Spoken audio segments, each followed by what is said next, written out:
Beth, I understand you've got some fighting vehicles that are a lot smaller than the one we just saw. That's an understatement, John. Last year we were invaded by those inexpensive small cars from Yugoslavia and Korea. Now that would be the Yugos and the Hyundais. Right. Well, now comes the regular army. No less than 6 new small imported cars will follow during the next year. From GM, look for this car, the Le Mans, by spring or early summer of '87. It's a front-drive Opel design built by a Korean company called Daewoo. GM owns 50% of them. Pontiac will sell this hatchback and this 4-door sedan in place of the ancient unlamented 1000. Production should be between 75 and 100,000 the first year. And Pontiac says the car will be pretty well equipped and should sell for around $6,500.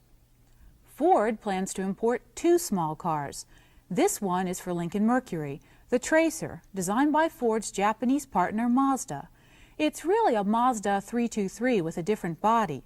Both the 3-door and 5-door models will be built in a new Ford plant in Mexico. And like Pontiac's Le Mans, the Tracer will be one of the more inexpensive cars.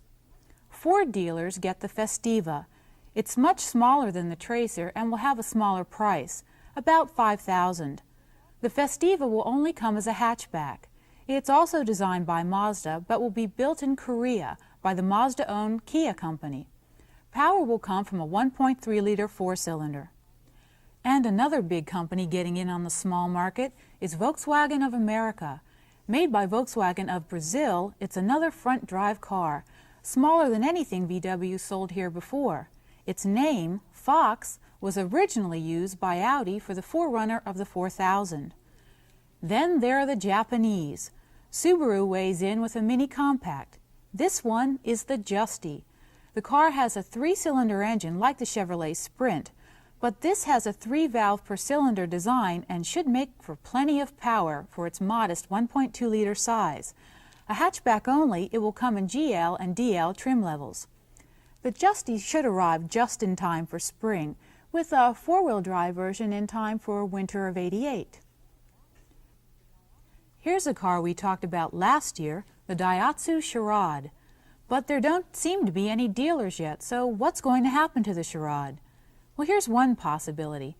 Our photographer snapped this car bearing Isuzu markings. But look closely.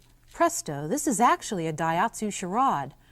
Isuzu said a long time ago they wanted a contender in this market and would be willing to find an outside source to produce the car.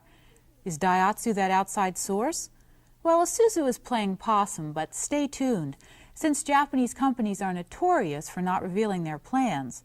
Chances are the Charade has a future in the States one way or another. But Beth, GM already owns a good-sized chunk of Isuzu. Are they going to let them get mixed up with Daihatsu?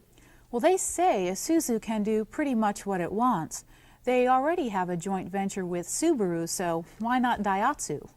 Why not indeed? Thank you, Beth. You're welcome, John.